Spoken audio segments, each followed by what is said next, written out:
Hey folks, I'm joined by Richard Tice today, who is the leader and chairman of Reform UK, formerly known as the Brexit Party, and was previously an MEP for the Brexit Party, co-founder of Leave Means Leave, and co-chair of Leave.eu.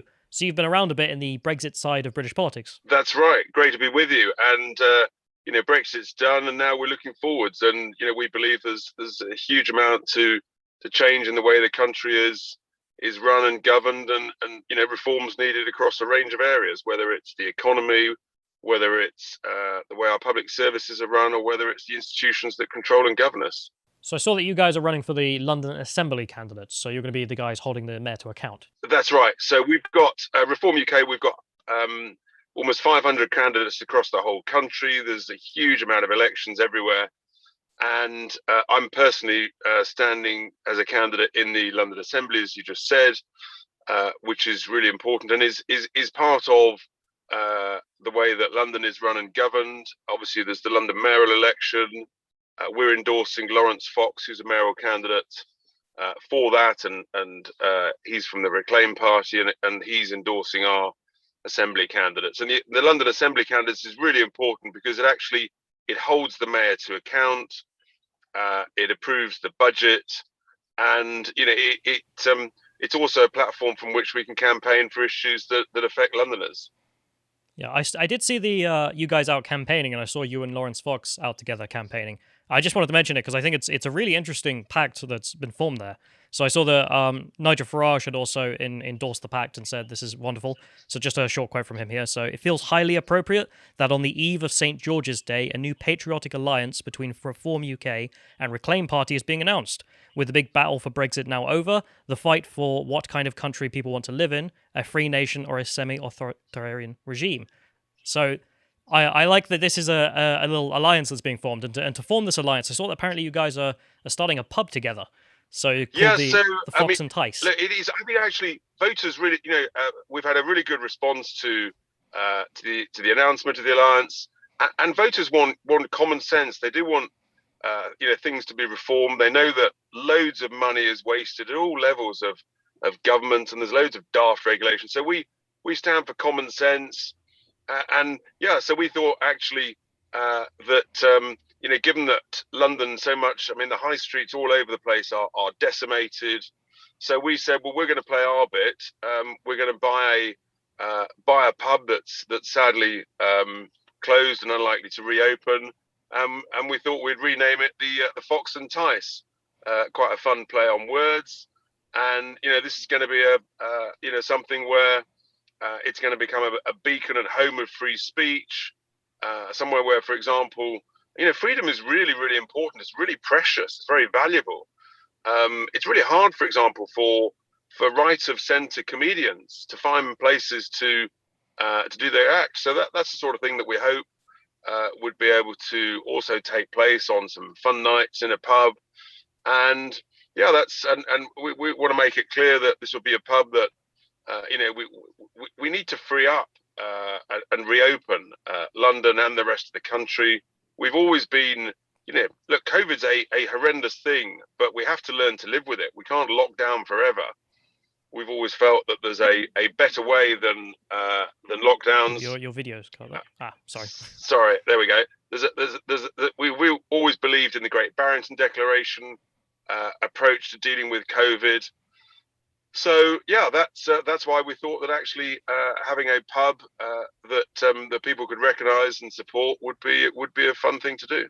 Yeah, how did this? I don't know if I want to call it a bromance between you guys and Lawrence Fox form there, because it is very unique. I've not seen a pact like this before. I suppose it's because you guys don't have a candidate running for mayoral elections, and Lawrence is, and Lawrence being very similar, on lockdowns, freedom, anti-woke stuff, he's perfect for that position. But how did this form? I'll tell you exactly how it formed, because basically we picked the phone up to each other and we said, we identified each other's strengths and the sort of respective ambitions. We've got sort of national reach, and we've got hundreds. We knew we'd have hundreds of candidates. We knew that Lawrence was really focusing on one or two specific things, and it just actually we had very similar values, but in a way sort of different complementary strengths.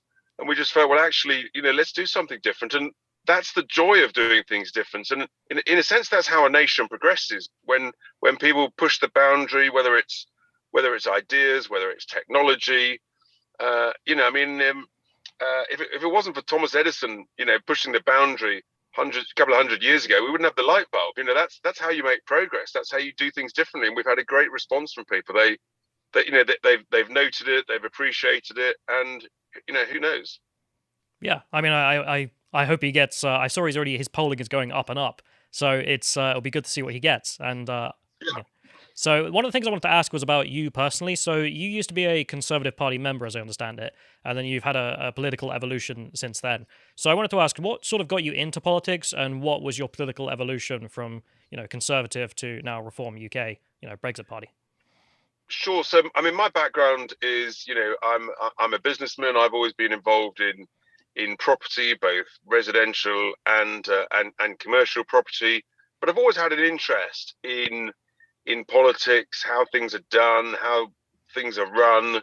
I hate waste, inefficiency, and incompetence. I really do in all walks of life. And look, none of us are perfect, but there are just so many areas where I just think things could be done so much better. Over 20 years ago, I was campaigning not to join for the UK, not to join the euro.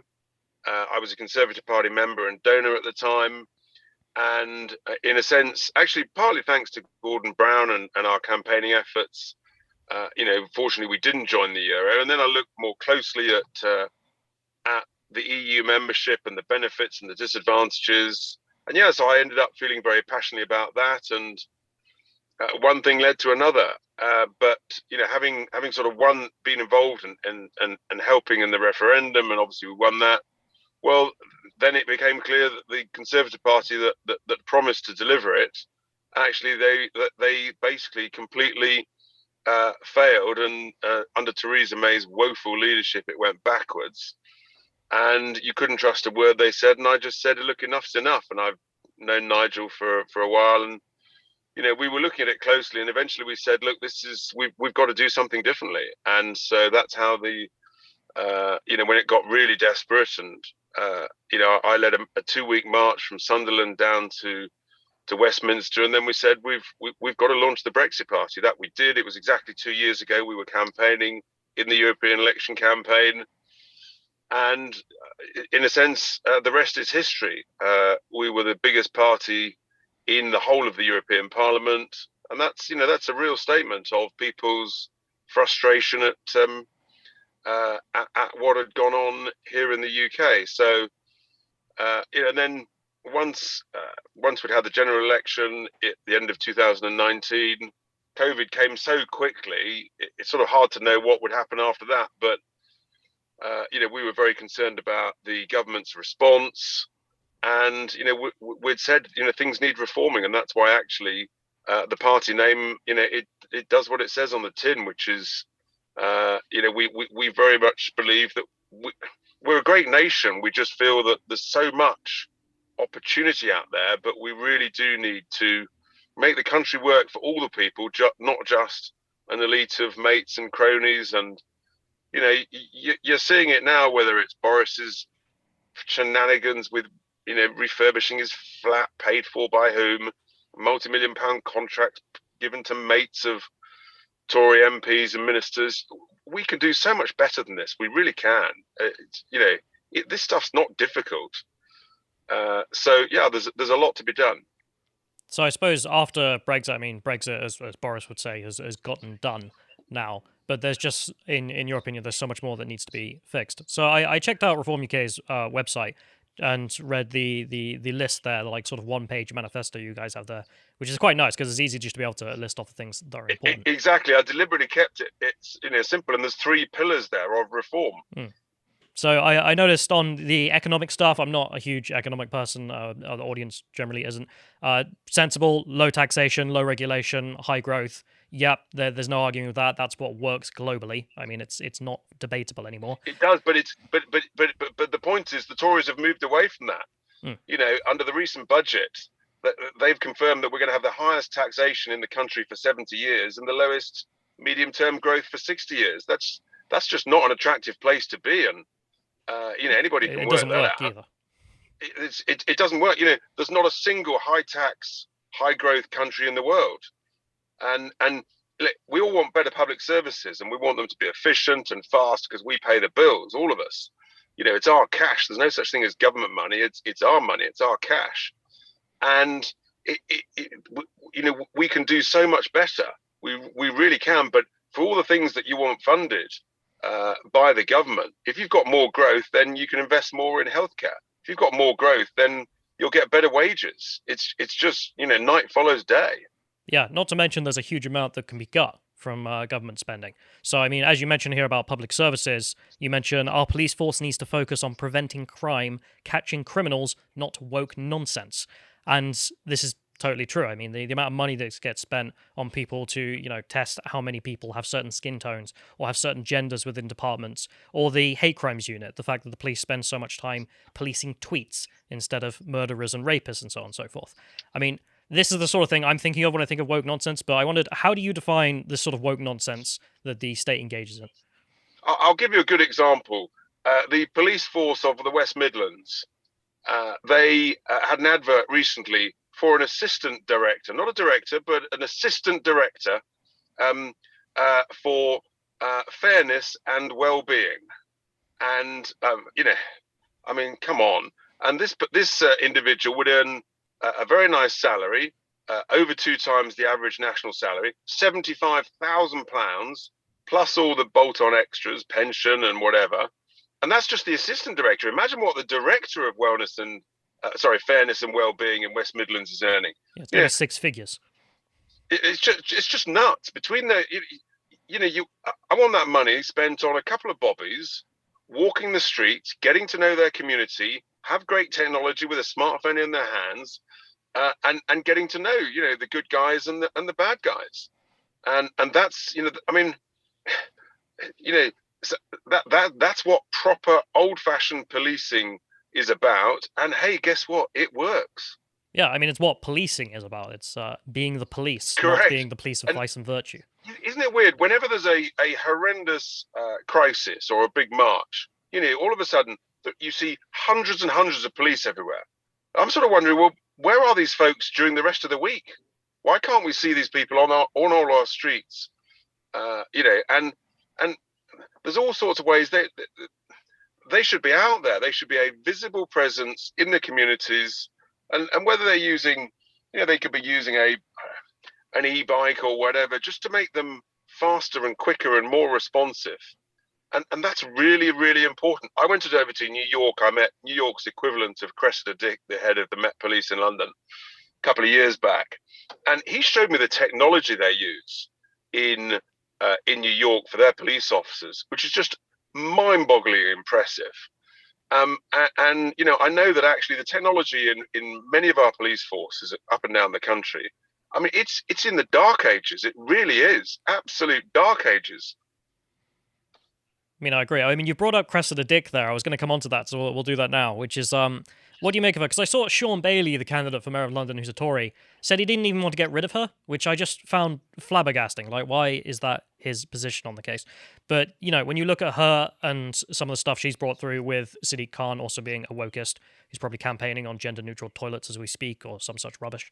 So, and there was one instance we reported on in which the LGBTQIA plus parade was going place, and there was a group that left because they demanded that it wasn't inclusive enough towards people with brown skin, and the LGBT people were like, "What are you talking about? Like, we're just here for people who are, gay, blah blah blah." And then there had to be some kind of showdown, and there was a meeting between the Mayor of London, Cressida Dick, the Met Police, in which they were discussing whether or not LGBT Met officers could attend this parade, or whether or not the let's say BLM types were attending. And you just you're wasting your time. Like, how much wasted time is going on, even taking this into consideration? You've just encapsulated and talked about what I define as woke nonsense. I want them, when they're meeting, to say, how are we going to stop people stabbing and murdering 14-year-old kids on the streets of London in their school uniform last week? That's what I want them to be spending their time on. We've got a soaring knife crime crisis in London. You've got the mayor himself admitting that the London streets are not safe for women and children. He's been the mayor for 5 years. It's on his watch. He's the police and crime commissioner. Cressida Dick, it's on her watch. If the streets are not safe, these people should have the moral integrity to say, we've screwed up, we've failed, we're either going to do better or we're going to resign. I'm a businessman. I like performance. I like people to be accountable. And I called for Cressida Dick to resign after the appalling policing of the vigil on Clapham Common for Sarah Everard, who was so tragically murdered the week before that vigil. I mean, the thing is, we completely respect and admire our frontline police officers, men and women, putting themselves in harm's way, but they need leadership. They need consistent leadership to tell them, how to police events consistently, what level of to apply, and we need some common sense, and there just seems a woeful lack of that. Yeah, and people have got to be held accountable in all walks of life, whether it's civil servants, whether it's people at the top of the Met. It's just not good enough. I mean, it's just the focus away from, say, issue politics, actually focusing on the issues, as you say, people being stabbed in London, to endlessly wasting time on identities. I mean, you couldn't think of a more waste of your time. The kind of thing that the far right and the far left engage in endlessly. And that's what Sadiq Khan and the Met Police engage in, which is just depressing. But to move on from that a little bit, so there was some news, I think it was this week, Priti Patel has told the police college to get rid of all non-hate crime incidences. So it's non-crime hate instances, sorry. So these things on your record that are not crimes, but you get put on your permanent record that you've engaged in something hateful. And these can be as broad as you like because it's up to the public to define them. The funniest one I've seen, I think it was in a parliamentary committee it was brought up, was being handed a bag in a supermarket in a homophobic manner, which I don't know how you hand a bag in a homophobic manner, but okay. It drives me nuts. I talk about waste and cutting out unnecessary government spending. Frankly, the whole College of Policing is a waste of time. If they've got that much time to talk about this stuff, abolish the whole thing, scrap it. Focus on performance. Focus on, if you talk to people, decent, ordinary families, up and down the country, all over London, just get the police on the street. Stop all this nonsense. I mean, it's just ludicrous. And what the country needs is politicians who've succeeded in other walks of life coming in and just telling it as it is. And that's why Lawrence and I actually were a good team. We just get it. Get rid of the identity stuff, focus on the issues instead. So look, I'm a businessman. For me, the thing is, time is money. When you're spending time talking about woke nonsense, you're not focusing on how do you stop people stabbing each other? What's the cause of that? And that's the really valuable bit of policing. So the last thing I wanted to mention on this topic was, so you mentioned also on the website about how much of a fan of free speech the Reform UK Party is, and one of the things we've been talking about a lot on the Lotus Eaters was Section 127 of the Communications Act. I don't know if you're familiar with this law at all. So it's another instance in which it's a bit absurd. So the law is, if you post anything online that's grossly offensive, that in and of itself is a crime. And of course, what does grossly offensive mean? Well, it's up to the judge or jury you get. So about 1,600 people a year are being charged with this. Some of the more hilarious cases are that there was a teenager who was charged for quoting song lyrics. There was, of course, the YouTuber Count Dankula, who was charged for teaching his pug to do a Nazi salute as a joke. There was an Irish pastor who was arrested for calling Islam satanic. And there was also a British Muslim who was arrested and given a fine for saying that British soldiers who fight in Afghanistan should die and go to hell. I mean, many opinions which you can disagree with, but should they be crimes? So do you think it's proper that British citizens are being imprisoned and fined for things that are grossly offensive? I think the point is, the whole thing about freedom of speech is it's also actually freedom to offend and be offended. That is the nature of a open and democratic society. Now, what you don't have is the freedom to incite violence and to incite crime. That is wrong. But what we want is it comes down to proper crime, stuff that really matters, as opposed to someone being offended because of what someone's put online. If you don't want to be offended by something online, guess what, folks? Don't look online. It's very, very simple.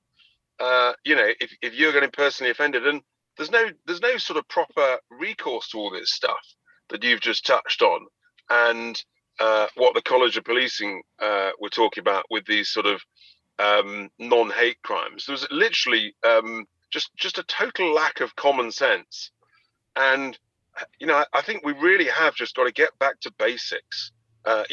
We know what matters to people in communities, and that is they don't want their car smashed in, they don't want their homes burgled, they don't want their children stabbed on the way to school, and they don't want their money nicked out of a bank account. These are the really important things that matter to people's daily lives. But also the point that obviously British citizens should be free to say things that are offensive. I mean, it's absurd that we have these standards of, what would be more regarded as a socialist regime on the continent than anything in free Britain. So I wanted to mention as well the Free Speech Union. I don't know if you're familiar with them.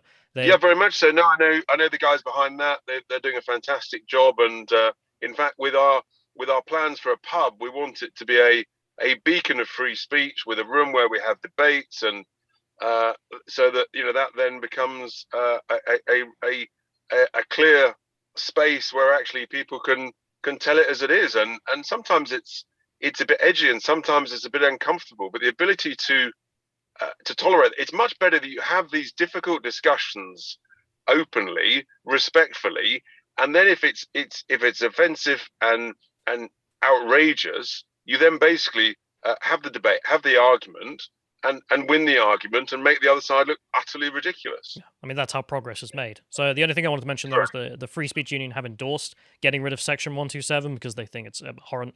And I imagine you agree with that position, considering being pro-free speech. So the last thing I wanted to end on before I let you go off and do some canvassing, because I know you're busy campaigning, was the immigration point. So I noticed in your website you also mentioned that we need to get our borders under control. One of the things I've seen, I'm not that old to remember the whole history of British immigration, but from Tony Blair up to the Conservatives now, it's not really changed. It massively increased under Tony Blair and is then stuck there, even though consistently the Conservative Party kept saying, we want to get it down to tens of thousands net immigration. So I wonder, what is your general views of policy of what we should do to actually do that? Because the Conservatives don't seem to have any.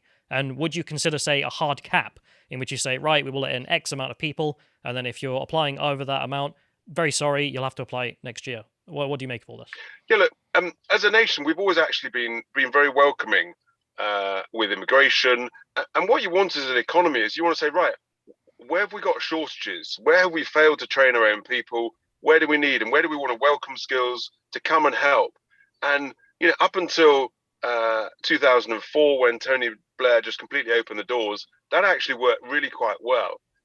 The Tories, classic, they talk a good game, but warm words and waffle, but there's no delivery, no action. You can't trust them. And the same is true with Priti Patel's latest protestations. The truth is that she's putting the salary level far too low, so that it's not really a control at all. The thing about borders is, quite understandably, in order to remain safe, we want to know who's coming in the country and who's leaving the country. And yes, let's welcome the skills we need, the great engineers, software, whatever. Let's welcome international students, but you've got to know who's here, and it's got to be on a sensible basis. And the post-Brexit, the joy is you can actually adapt that, with caps and things based on how the economy's doing. So at the moment, we're going to have a huge unemployment crisis coming out of COVID.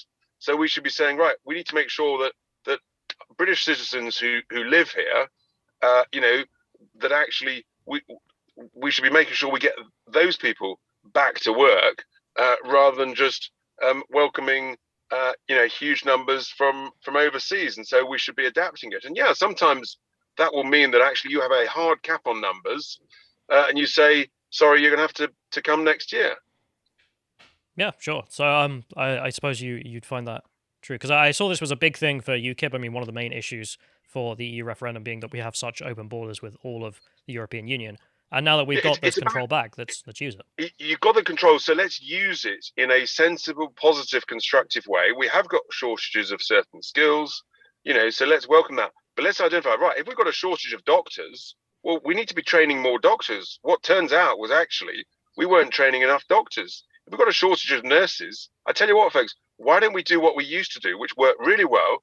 Let's actually train up trainee nurses in hospitals on the wards rather than forcing them to go in the classroom and doing an unnecessary degree, ramping up tens of thousands of pounds worth of debt when they'd be much better learning on the job in the hospitals. That's how it used to be, and it worked really rather well. Yeah, sure. So I want to let you go because I know we're running out of time, and you have to go out campaigning. So I didn't want to keep you over. Fantastic. But it's been wonderful to have you, Richard. Great, and I'd love to do it again post the election campaign. Great to meet you, and thank you to your listeners and viewers for watching. Yeah. I'll come see you in the pub when it opens. Perfect, excellent, Wonderful. Thank you.